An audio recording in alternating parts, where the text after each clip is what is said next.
nós tivemos...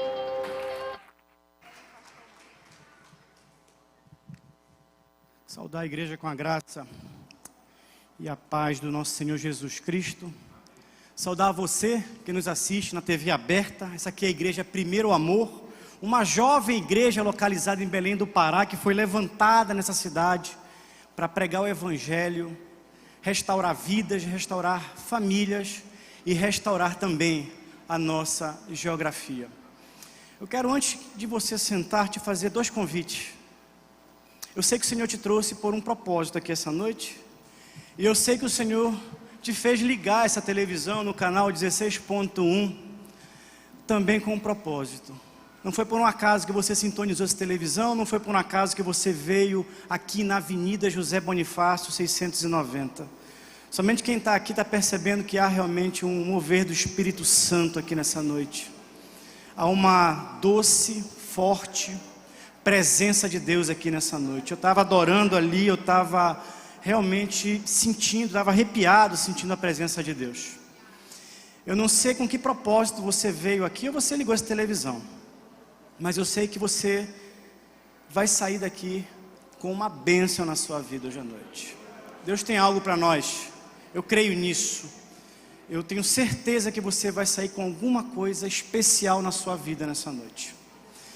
Primeiro convite, eu gostaria de pedir que a igreja, e você que nos assiste na televisão, que você fechasse seus olhos e fizesse uma oração. Em seguida, nós vamos ler o nosso texto bíblico, que está no Evangelho de Mateus capítulo 15. Mas antes, vamos pedir que o Senhor nos abençoe e nos traga a direção dessa palavra.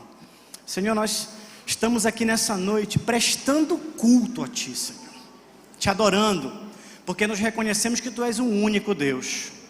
Tu és o Deus soberano, Criador de todas as coisas, Senhor. Reconhecemos, Senhor, que Tu nos trouxestes vida, Senhor, mediante a morte de Cristo Jesus numa cruz, Senhor.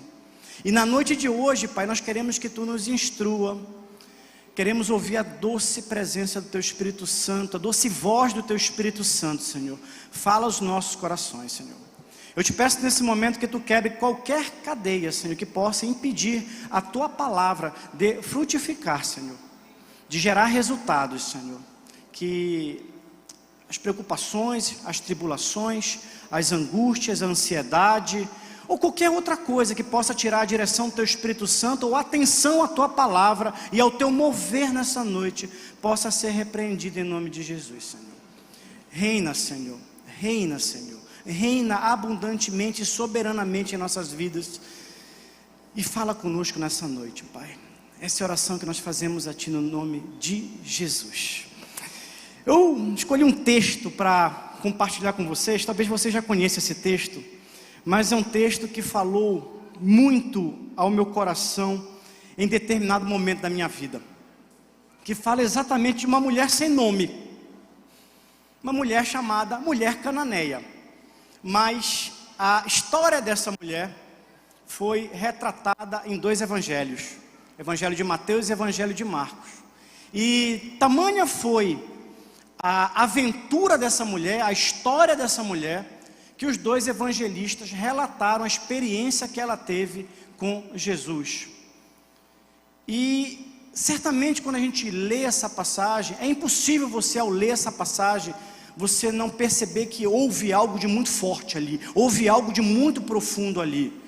E há certamente alguns ensinamentos que nós podemos tirar para as nossas vidas. Eu não sei quantos aqui buscam um relacionamento íntimo e profundo com o Senhor. Eu não sei qual foi o propósito que você veio nessa noite. Eu não sei se você veio em busca de bênçãos ou buscar a face soberana do Senhor Jesus sobre a tua vida. Mas certamente muitos de nós clamamos em algum momento das nossas vidas por um milagre, por algo que nós queremos que aconteça em nossas vidas.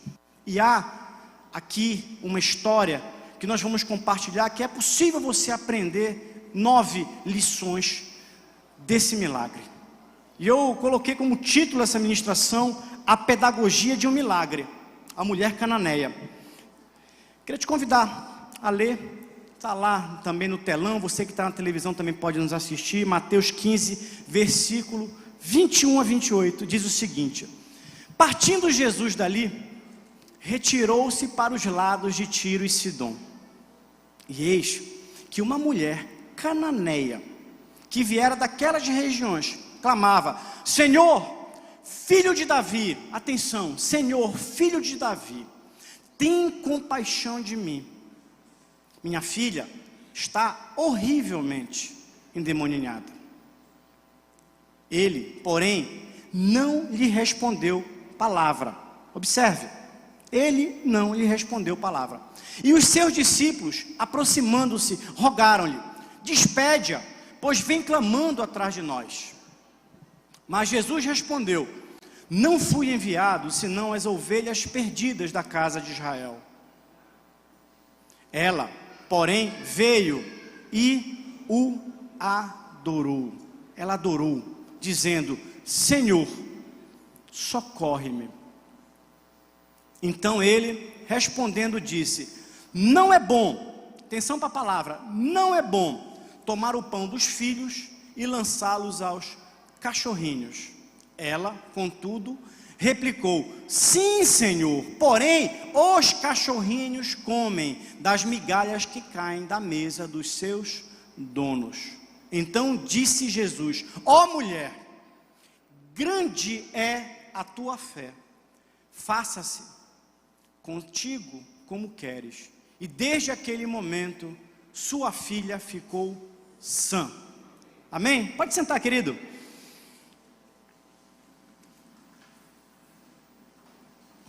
Eu não tenho dúvida que existem algumas passagens na palavra do Senhor que nos chamam a atenção, que nos prendem a leitura. Eu tenho algumas, e certamente essa é uma delas. Eu me lembro a primeira vez que eu li essa passagem, eu ainda era adolescente, eu li algumas vezes e fiquei com muitas dúvidas, e carreguei muitas dúvidas, pasmem, por mais de 20 anos em cima dessa passagem.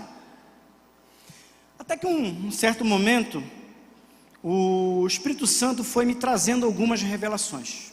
E o que eu quero compartilhar nessa noite são algumas revelações à luz desse trecho, alguns ensinamentos muito práticos que nós podemos tirar para a nossa jornada cristã, para a nossa caminhada cristã. Algo que certamente pode edificar você, pode edificar a tua casa, pode edificar a tua família. O contexto é de uma mulher desesperada, uma mulher que tinha sua filha endemoniada. E eu tenho certeza que você aqui sabe o que é ter alguém dentro da sua casa passando por problemas. Eu não sei qual é o tipo de problema que talvez você possa ter vivenciado com algum parente seu, mas quando você tem alguém da sua casa passando por dificuldades, problemas, ansiedade, depressão, algum tipo de transtorno, isso abala toda a família, isso mexe com a estrutura de toda a família. Quem já teve aqui, por exemplo, algum parente passando por problemas de dependência química, por exemplo, sabe que uma dependência química mexe com toda a família. Não é um problema somente da pessoa, mas é algo que desestabiliza toda a família. E eu fico imaginando algumas coisas. Primeiro, é possível fazer uma inferência aqui. Essa mulher não tinha marido, porque não é citado o marido dela, e na tradição judaica cabia ao marido tomar as iniciativas para resolver determinados problemas. Então é possível inferir que essa mulher era uma mulher sem marido. Segundo, ela era de origem cananeia. Ela habitava numa região chamada Ciro-Fenícia, que tinha, portanto, como predomínio a filosofia, a religião grega. Mas era uma região também habitada por muitos judeus, e ela conhecia um pouco da religião judaica. Havia, portanto, ali uma certa miscigenação cultural entre gregos e judeus. Terceiro, essa mulher, ela estava desesperada. A Bíblia não relata o que ela tinha feito antes, mas certamente eu acredito que certamente ela deve ter procurado resolver o problema da filha dela de outras formas, procurado outras orientações, procurado outros tipos de feitiçarias, curas, enfermos, até que um dia ela soube que havia alguém já bastante conhecido, porque já tinha feito milagres, caminhando próximo da sua cidade. E ela escuta falar nesse Jesus e vai ter um encontro com esse Jesus. E esse encontro realmente é espetacular. Curioso é que a Bíblia não fala o nome dela, mas a história dela e a história do encontro dela com Jesus ficaram grafados na palavra do Senhor e servem até hoje para nos inspirar. 9 lições que a gente pode tirar daqui. Primeira lição, ela estabeleceu prioridades, ela estabeleceu um foco. Muitos de nós muitas vezes temos vários problemas a resolver na vida, mas nós não temos ordem de prioridade ou não sabemos estabelecer prioridades. E ela colocou aquele problema da filha dela como sendo algo prioritário. Ela foi, portanto, resolver o problema da filha dela. Segunda lição, ela foi ao lugar certo e ao encontro da pessoa certa. Percebe?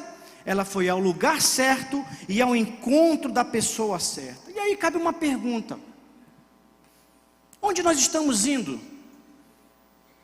Que tipo de lugares nós estamos frequentando? Nós queremos tanto um milagre, mas será que nós estamos indo aos lugares certos? Será que nós estamos procurando as pessoas certas? Será que nós estamos procurando com um propósito adequado, com um propósito correto? Será que nós estamos realmente buscando a face de Cristo, ou nós queremos apenas a bênção? Qual o propósito que tem movido o nosso coração? Ela foi ao lugar certo e ela foi em busca da pessoa certa. Mateus capítulo 11, 28 diz o seguinte: vinde a mim, todos os que estáis cansados e oprimidos, e eu vos aliviarei. Em momentos de angústia, em momentos de tribulação, em momentos de desespero, eu não tenho dúvida que a única alternativa é buscar a face do nosso Senhor Jesus Cristo, porque ali há refrigério, ali há libertação, ali há uma palavra de conforto. E muitas vezes nós estamos desesperados e nós não sabemos ir ao lugar certo e nem procurar a pessoa certa. Às vezes nós vamos até o lugar certo, mas com o propósito errado ou buscando as pessoas erradas. Eu tenho muita preocupação quando eu vejo uma determinada onda gospel de pessoas seguirem, por exemplo, pastores. Eu me lembro que eu morei 7 anos em Campinas e eu vi ali que havia uma onda de você buscar o pastor. Então o pastor ia ministrando, ia pingando de igreja em igreja e ia pulando de igreja em igreja atrás do pastor, mas a pessoa que ia atrás do pastor não ia em busca de uma aliança efetiva com o Senhor e nem buscar realmente santidade, santificação e servir a obra do Senhor.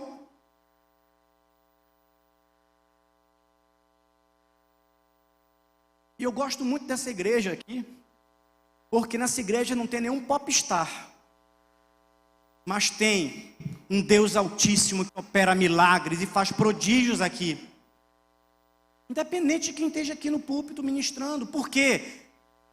Porque as pessoas que aqui estão frequentando certamente não vêm em busca do pastor, mas vêm em busca do Deus altíssimo, ou do senhorio do Senhor Jesus Cristo. E alguns vão com motivações erradas. Alguns encaram a igreja como um clube social. É muito bacana, as relações aqui são muito legais, as amizades são muito bacanas, mas isso não pode se restringir a um mero clube social. Aqui é um lugar de culto, aqui é um lugar de adoração, aqui é um lugar de serviço. Deixa eu te falar uma coisa: quando a gente aceita o senhorio de Cristo nas nossas vidas, nós nos tornamos servos. Há um chamado para nós, há um chamado para você, há um espaço para você no reino. Nós temos vocações, nós temos princípios aqui, em cima de uma cosmovisão bíblica que nos diz que nós somos chamados para transformar a nossa sociedade, em todas as áreas de influência. Qual é o propósito? Ela foi com um propósito. Ela foi em busca do Senhor Jesus com um propósito. Terceira lição, e essa aqui é muito legal, muito legal. Ela reconheceu a Jesus como Senhor. Mateus 15, 22 diz: eis que uma mulher cananeia que saíra daquelas cercanias clamou dizendo: Senhor, filho de Davi, tem misericórdia de mim. Observe que ela usa a palavra Senhor. Ela reconhece, portanto, o senhorio de Cristo. Ela reconhece que havia em Jesus um senhorio. Mais ainda, apesar dela ser grega, de origem sírio-fenícia, ela reconhece que ele era o Messias, quando ela diz, filho de Davi. Era uma expressão messiânica. E ela reconhece. Jesus é Senhor. E eu me lembro de uma ministração que nós ouvimos aqui alguns meses atrás, do Salmo 23, que muitos gostam de recitar, e eu gosto muito, eu gosto de uma música desse Salmo 23.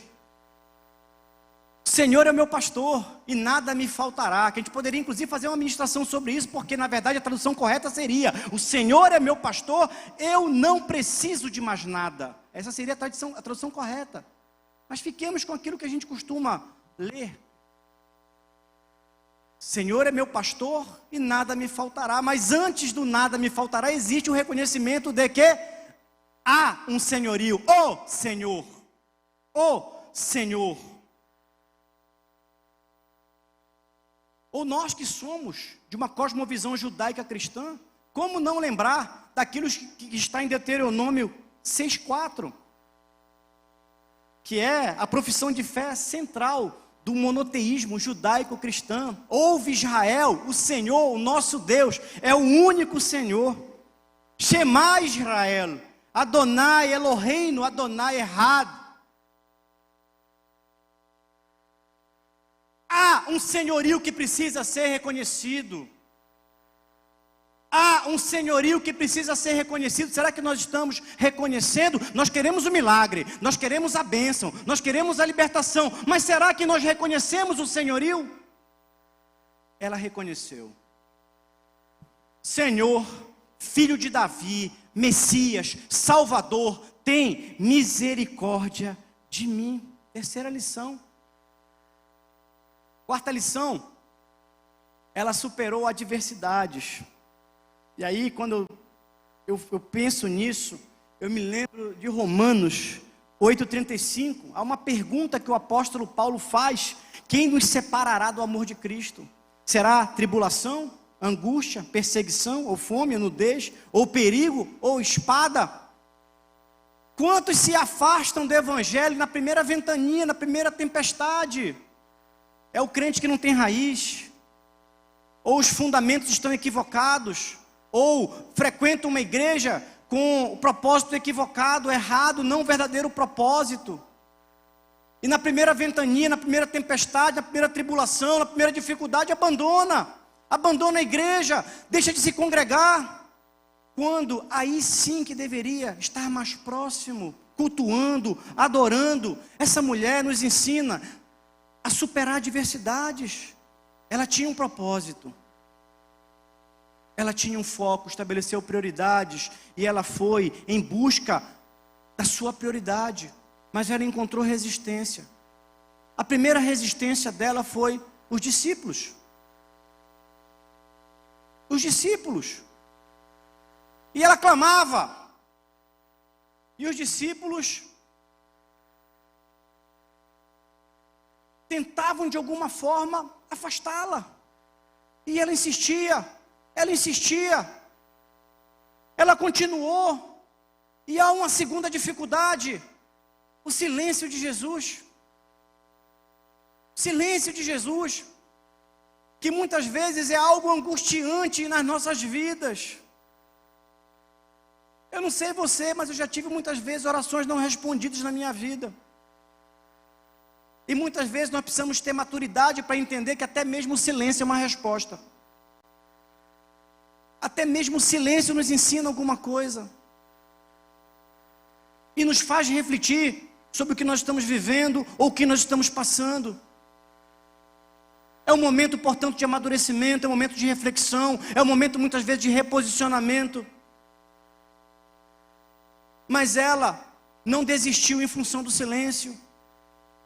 Eu lamento que muitas vezes eu vejo pessoas que começam a frequentar uma igreja e vêm para uma igreja porque tem um propósito, querem uma bênção, querem algo, mas se aquilo não é resolvido no tempo dessa pessoa, ela logo se afasta, deixa de congregar, vem com propósito equivocado, ou não tem a paciência certa, ou não está verdadeiramente em busca do abençoador. As tuas orações estão sendo respondidas? E às vezes a gente parece que nós temos uma certa imaturidade espiritual, porque nós queremos, a gente bate o pé, né? Eu quero tal coisa, eu quero nesse momento, eu quero nessa hora, eu quero para ontem. E às vezes não acontece no tempo que nós queremos. Se não aconteceu a tua oração, se a tua oração não foi respondida, meu irmão, eu quero te dizer que é porque não era para ser respondida. Existe uma soberania. E o verdadeiro adorador, ele se submete à autoridade e à soberania de Jesus, mesmo no não, mesmo sendo contrariados. E Jesus deu a ela, após ela superar a dificuldade com os discípulos, o silêncio de Jesus, ela continua insistindo, e ela recebe uma dura palavra de Jesus. Ele responde, não a ela, aos discípulos. Os discípulos dizem para Jesus, provavelmente o contexto era esse, eles não aguentavam mais aquela mulher clamando. Não aguentavam mais aquela mulher clamando. Os discípulos viram para Jesus, Senhor, despede-a. E quando a gente vai ler em vários autores e analistas, comentaristas bíblicos, sobre esse despede-a, boa parte deles dizem que na verdade estavam dizendo, Jesus, atende logo essa mulher, resolve logo o problema dessa mulher, essa mulher está nos incomodando. O que Jesus diz? Não é bom pegar o pão dos filhos e deitá-los aos cachorrinhos. Cachorrinhos era a forma como os judeus chamavam os gregos naquele momento, naquela região. Os judeus chamavam os gregos de cachorros, cachorrinhos. A gente poderia fazer aqui talvez 2 horas de conversas teológicas sobre isso, mas havia sim um tratamento dado, exige uma palavra comum naquele momento. E ela disse o que para ele? Sim, Senhor, mas também os cachorrinhos comem das migalhas que caem da mesa dos seus senhores, que é uma teleologia histórica. Qual é a teleologia histórica no reino espiritual? Jesus foi enviado inicialmente para aqueles que eram da casa de Israel.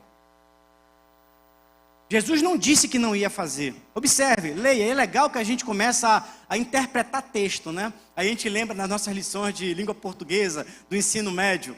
Vamos voltar e ler o texto. Jesus não disse que não ia atender. O que Jesus disse? Não é bom.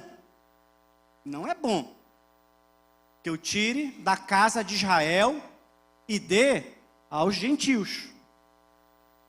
É isso que Jesus está dizendo. Por quê? Porque primeiro ele veio aos da casa de Israel. Depois, essa salvação foi estendida através de uma graça messiânica a todos os povos. E nós fazemos parte disso. Se você quiser aprofundar um pouco sobre isso, leia Romanos 11, capítulo 11, versículo 16 a 24. Paulo fala sobre isso. E naquele momento, existem vários teólogos que discutem isso. Tem vários posicionamentos, mas talvez um dos que mais me chamou a atenção era que se Jesus realmente atendesse o pedido daquela mulher de pronto, haveria, na verdade, de um lado, uma quebra desse princípio espiritual, mas de outro haveria uma profusão de gentios que iriam em busca das bênçãos de Jesus. E ele estava ali retirado, ele estava em retiro. Ele tinha saído de uma discussão com os fariseus e os mestres da lei. Jesus estava aborrecido, Jesus estava estressado, Jesus estava cansado. Ele tinha tido uma discussão sobre o que santifica o homem. Vocês devem lembrar, né? Os fariseus e os mestres da lei olharam para os discípulos de Jesus e disseram, olha Jesus, eles não lavam as mãos. Criticando. os discípulos de Jesus por não estarem cumprindo uma ritualística judaica. E Jesus diz para eles que contamina o homem não é o que entra pela boca, mas é o que sai, é o que está no coração do homem. Ele se aborrece, ele sai dali, ele vai para uma região distante. Alguns autores dizem que ele vai ou ministrar aos discípulos, ou ele vai, na verdade, descansar um pouco, se preparar para dar continuidade à sua missão. Mas uma quinta lição que eu posso tirar dessa mulher, em cima disso, que, sim, Senhor, mas até os cachorrinhos comem das migalhas que caem da mesa dos seus senhores, é que essa mulher teve uma incrível inteligência emocional para lidar com adversidades. Inteligência emocional, hoje é um negócio que está muito em voga, né? Falar em programação neurolinguística, em coaching, não sei o quê. Mas essa mulher, ela teve uma enorme inteligência emocional. Ela soube lidar com adversidades. Ela não se deixou vencer ao ser contrariada. Jesus disse não. Não, Jesus não disse não, Jesus disse que não era prioridade, ela entendeu isso. Mas é curioso que essa mulher, ela consegue constranger Jesus. Com a sua humildade, com a sua perseverança, com a sua insistência, com a sua submissão. Ela conseguiu, com esse comportamento, constranger aquele que já estava constrangendo a muitos ali, que não tinham a mesma atitude adoradora, subserviente, submissa que essa mulher tinha. Mas ela consegue chamar atenção. Será que nós estamos conseguindo chamar a atenção do Mestre? Será que nós estamos chamando a atenção do Mestre de forma adequada? Será que nós estamos sabendo entrar na sua presença? Será que nós estamos sabendo falar com Ele, pedir? Será que nós estamos dizendo, Senhor, Tu és soberano, Tu és Senhor, Tu és Salvador, eu reconheço a Tua autoridade, eu reconheço o Teu senhorio? Ou será que a gente já começa, Senhor, me dá isso, Senhor, me dá aquilo, Senhor, eu quero isso, Senhor, eu quero aquilo, Senhor, me dá não sei o quê? Como é que nós estamos nos portando? Qual tem sido a tua ordem de relacionamento com Deus?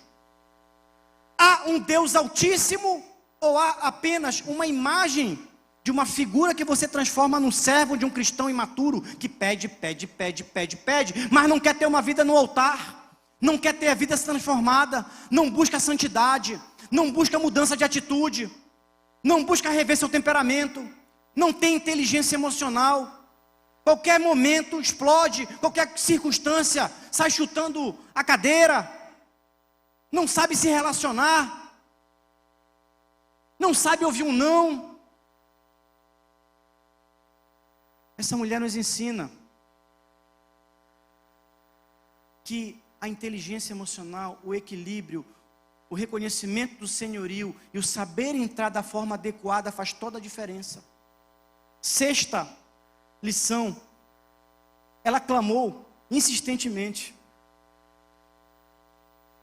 Ela não clamou, ela clamou insistentemente. Senhor, filho de Davi, tem misericórdia de mim.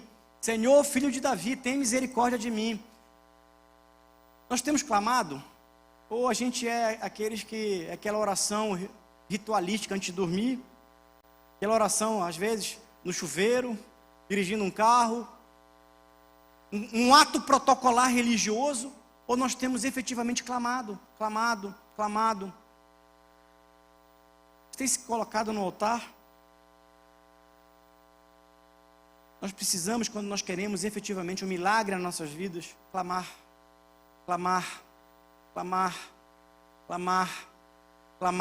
Ouviu não? Clama. Ouviu não? Clama. Ouviu não? Clama. Ouviu não? Clama. Mas não só isso. E aí nos diz a sétima lição. Ela, quando chegou à frente dele, o que ela fez? Adorou. Ela adorou. Ela, porém, olha só, quando encontra Jesus, versículo 25. Ela, porém, veio. Aqui ela se aproxima dele. E a primeira coisa que ela faz foi pedir? Não. a primeira coisa que ela faz é, ela reconhece o senhorio, reconhece que ele é o Messias e o adora. O adora. Primeiro ela adora, depois ela pede: Senhor, socorre-me. Você tem adorado? Você tem adorado? Que momento do seu dia você adora o Senhor Jesus? Será que é apenas num domingo à noite? Eu quero te contar um segredo, que não é segredo para quem frequenta essa igreja. Nós somos adoradores em espírito e em verdade, mas nós somos adoradores 24 horas por dia em tudo aquilo que nós fazemos. Adorar não é cantar uma música. Adorar não é levantar o braço no louvor. Adorar é a forma como você procede no teu dia a dia, dando testemunho daquele que morreu numa cruz por você. Adorar é ter uma vida transformada. Adorar é testemunhar diariamente, através das tuas atitudes. Adorar é aquilo que você escreve no teu Facebook ou no teu WhatsApp. Adorar é aquilo que você assiste. Adorar é aquilo que você fala. Adorar é a forma como você se conduz. Isso é adoração. E o verdadeiro adorador não é apenas de domingo em domingo que vem aqui, levanta, pula, levanta o braço, canta, ora, chora. O verdadeiro adorador adora 24 horas por dia, com uma vida diante do altar, porque ele busca a santidade o tempo todo. Por mais que nós sejamos pecadores, mas o nosso propósito é buscar santidade. E buscar santidade significa mudar a mentalidade, mudar comportamento, mudar atitude, mudar a visão das coisas, a partir de uma cosmovisão bíblica. E muitos ainda insistem, por mais que conheçam a vida, em ter o seu padrão de comportamento, a sua mente ainda muito mais influenciada pelo que está lá fora do que pelo que está aqui escrito na palavra de Deus. Relativizam a Bíblia. Eu quero te contar uma coisa, meu irmão: se você relativiza a Bíblia, você não é um verdadeiro adorador. Porque primeiro, você não reconhece o senhorio de Jesus na tua vida. Porque se há um princípio, é que a palavra de Deus ela é infalível, imutável e inerrante.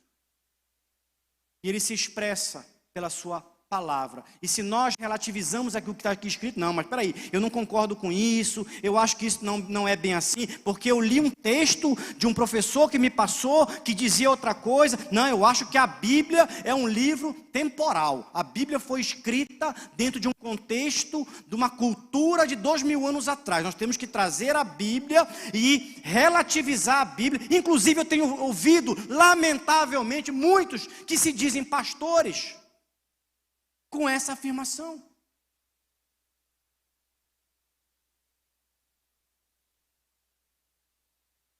O que você tem adorado? Qual é o propósito do teu coração? O que tem influenciado a tua mente, o teu comportamento, a tua atitude, a tua ação? O que gera ação em você? A palavra? Ou algum outro sofisma criado por alguém aí há alguns anos ou alguns séculos? O que tem habitado na tua mente e no teu coração? Primeiro, ela o adorou. Existe, portanto, uma dinâmica no reino. João 4:24 diz o seguinte: Deus é espírito e é necessário que os seus adoradores o adorem em espírito e em verdade. Será que nós estamos adorando em espírito e em verdade? Será que nós estamos realmente sendo verdadeiros adoradores? 8ª lição. E essa lição é muito legal. Aqui tem um princípio e eu quero pedir para a mídia, ou te convidar a abrir o Evangelho de Marcos, capítulo 7, versículo 29. É possível? Volta 2 versículos antes desse, por favor. Versículo 27. Olha só. É a mesma história, retratada pelo evangelista Marcos. Mas aqui tem uma palavra que faz toda a diferença na compreensão do contexto e no resultado dessa mulher. Mas Jesus lhe disse: Deixa primeiro que se fartem os filhos, porque não é bom tomar o pão dos filhos e lançá-los aos cachorrinhos. Ok? Vamos seguindo. 28. Ela, porém, lhe respondeu: sim, Senhor, mas os cachorrinhos debaixo da mesa comem das migalhas das crianças.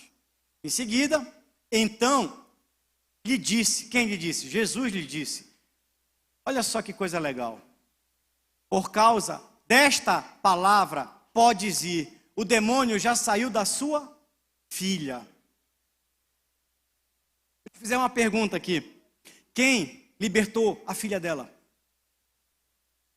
Quem libertou a filha dela? Ela libertou a filha dela pelo poder da palavra dela. Eu me lembro quando eu era muito criança, uma das coisas que eu aprendi que mudou a minha vida. Por isso que é legal vocês trazerem os filhos de vocês, os netos de vocês, para a escola bíblica dominical. Eu aprendi muito cedo, na igreja, uma lição que mudou a minha história. Palavra tem poder. Palavra é um ato profético. Cuidado com o que você fala. Eu me lembro que tinha uma hiena, era uma hiena resmungona, né? E tinha um desenho animado que eu assisti quando era criança, que a hiena de tudo reclamava. Ô céu, ô mar, ô vida, ô isso, ô aquilo. Você já viu essa hiena? O pessoal mais antigo deve lembrar dessa hiena. Essa hiena era engraçada. Tudo ela reclamava. Tem gente que parece essa hiena. Passa o dia inteiro reclamando, o dia inteiro murmurando, o dia inteiro resmungando. Mais ainda, não entende uma coisa. Pai e mãe, nós temos autoridade espiritual sobre os nossos filhos. Aprenda uma coisa, não lance palavra de maldição sobre os seus filhos. Não lance palavra de maldição sobre os seus filhos.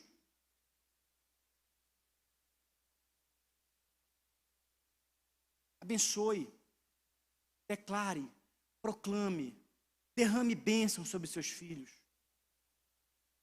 Fale coisas boas. Proclame coisas positivas. Jamais lance palavra de maldição, porque existem princípios no reino espiritual. Existem princípios no reino espiritual. Podes ir, o demônio já saiu da tua filha por causa do quê? Da tua palavra.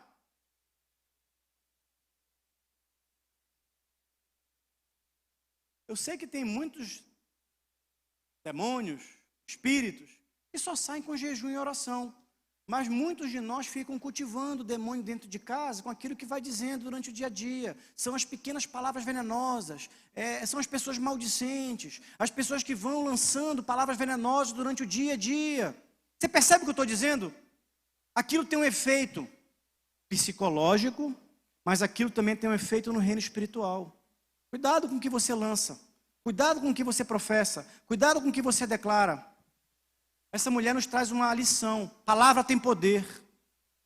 A palavra dela libertou a filha dela, porque ela demonstrou fé, demonstrou confiança. Mas fé na pessoa certa. Ela buscou a pessoa certa, buscou no lugar certo, com o coração correto, o adorou, reconheceu seu senhorio. Lições que a gente tira desse texto. Querido, você não sabe o quanto eu aprendi com esse texto. Quanto eu amadureci entendendo as lições por trás desse texto. Mas eu quero falar da última e talvez a mais importante lição.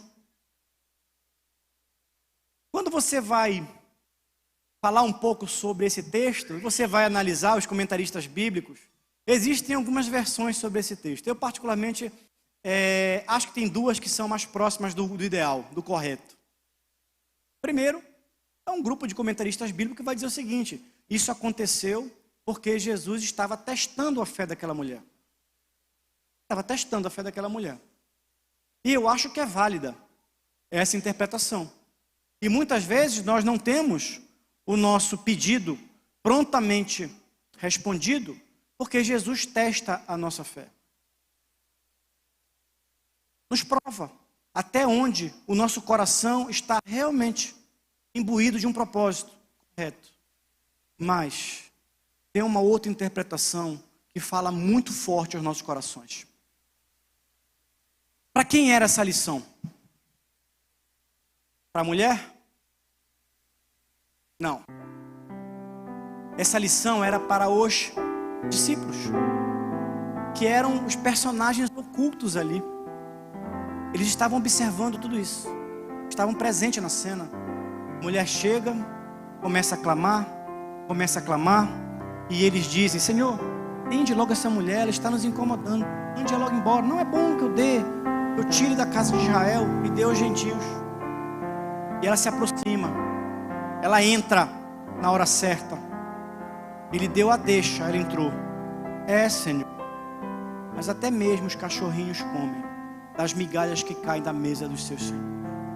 Ela reconheceu o seu senhorio, ela o adorou, ela teve inteligência emocional, ela tinha colocado um propósito, e eles estavam observando isso. Ela se posicionou de uma forma correta.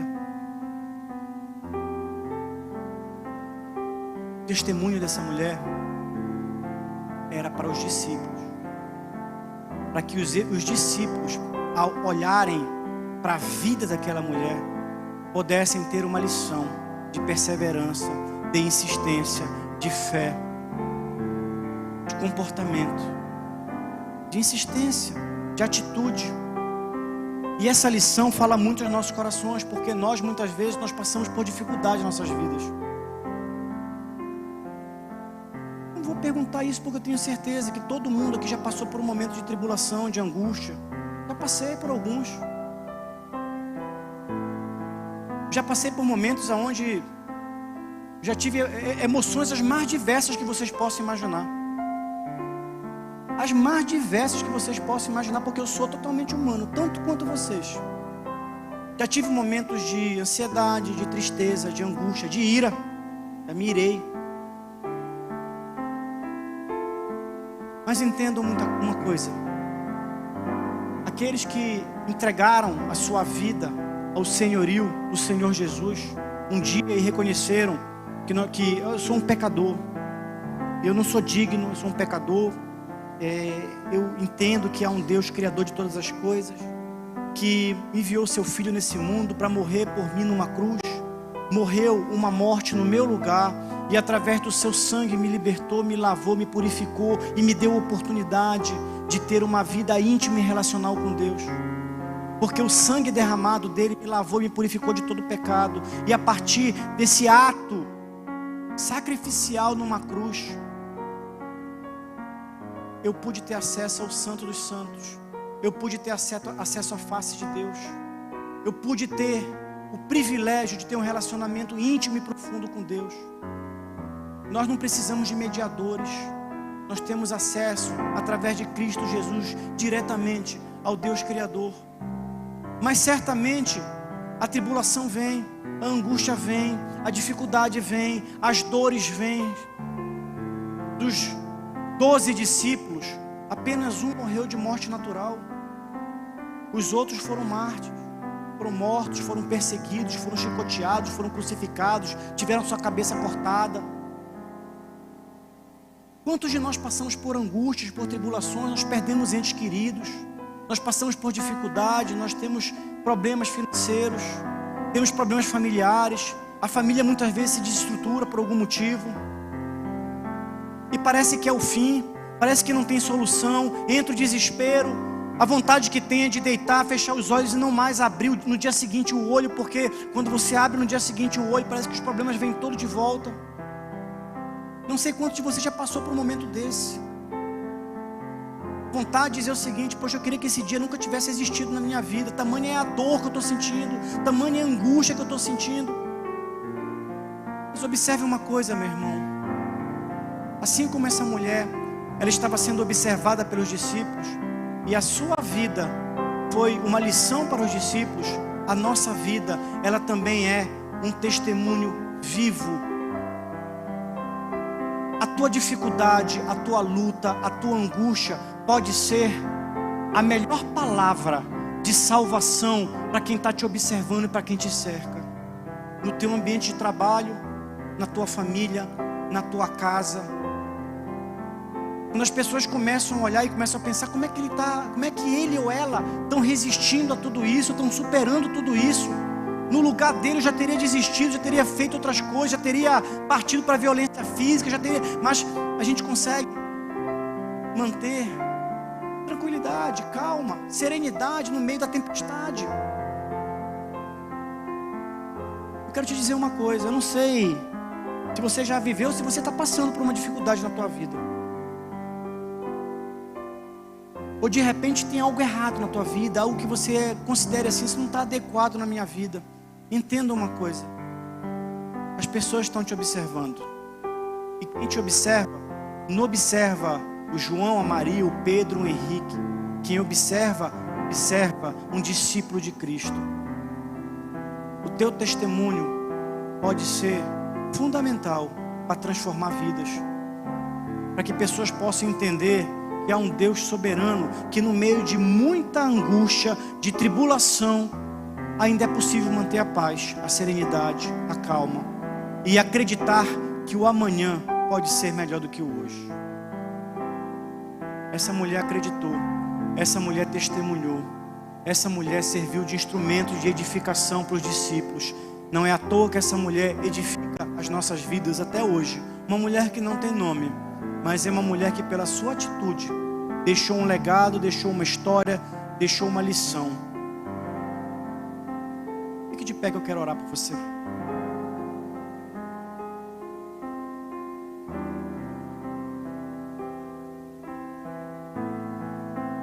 Eu quero que você feche seus olhos.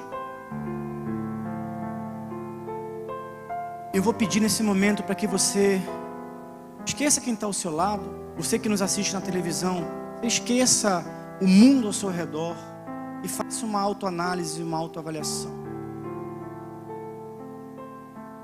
Eu quero fazer uma pergunta.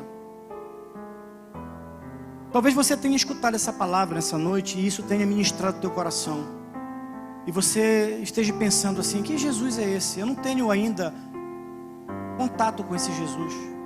Eu nunca tive a oportunidade de ter uma relação mais próxima com esse Jesus.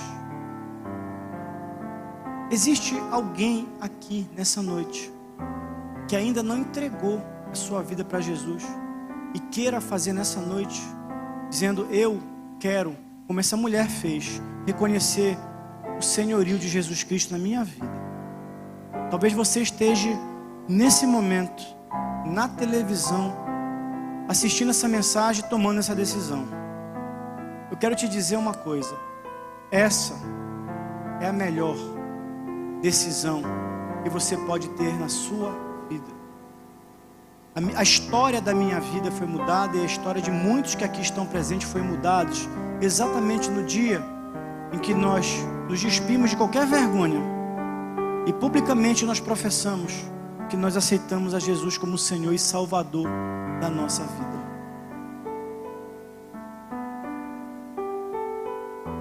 Talvez você já tenha aceitado Jesus como Senhor e Salvador da sua vida, mas você esteja passando por um momento de dificuldade, de tribulação, de angústia.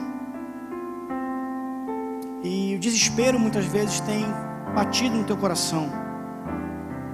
A gente tem visto, infelizmente, nos últimos anos, uma série de pessoas com problemas de ansiedade, depressão, angústia.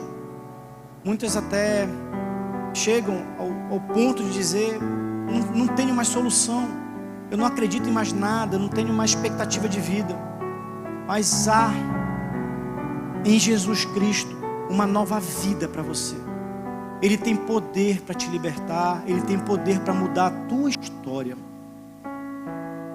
E acima de tudo, os nossos momentos de tristeza, de angústia, de depressão, de dificuldades, podem ser uma prova para nós, para que nós possamos amadurecer, crescer, termos lições, mas também pode ser, talvez, o melhor testemunho que nós possamos dar para as pessoas que estão nos observando.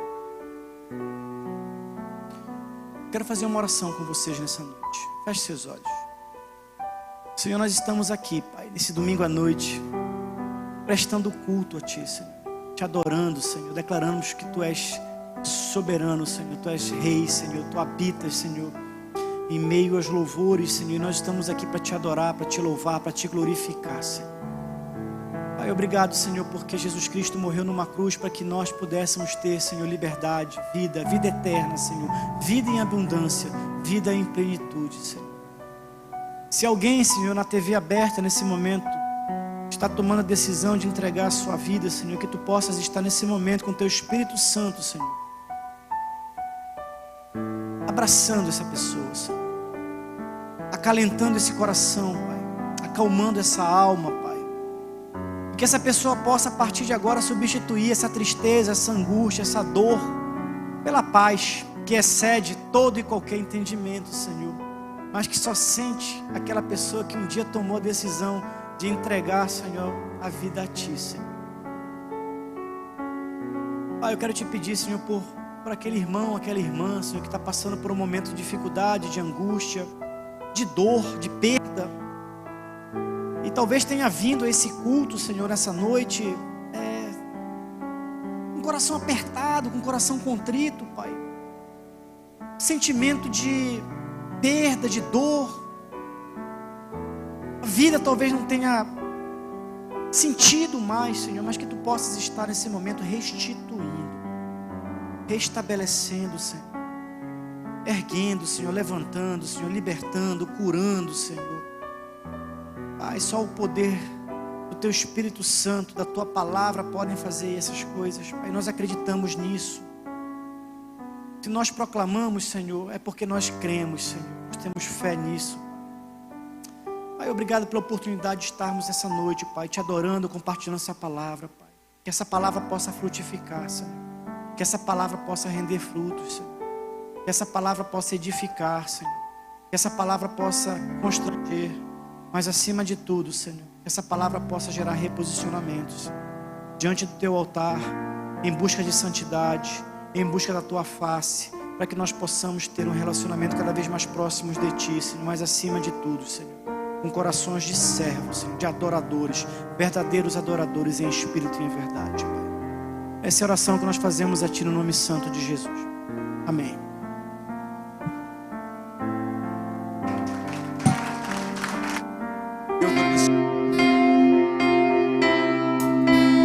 Aproveite esse momento para você falar com o Espírito Santo nessa noite. Apesar do culto ter terminado aqui, ele pode continuar aí onde você está. Pode continuar quando você estiver na sua casa, quando você estiver andando no seu carro. O culto não terminou, queridos. E o Espírito Santo quer fazer algo novo dentro de nós. Amém? Aleluia.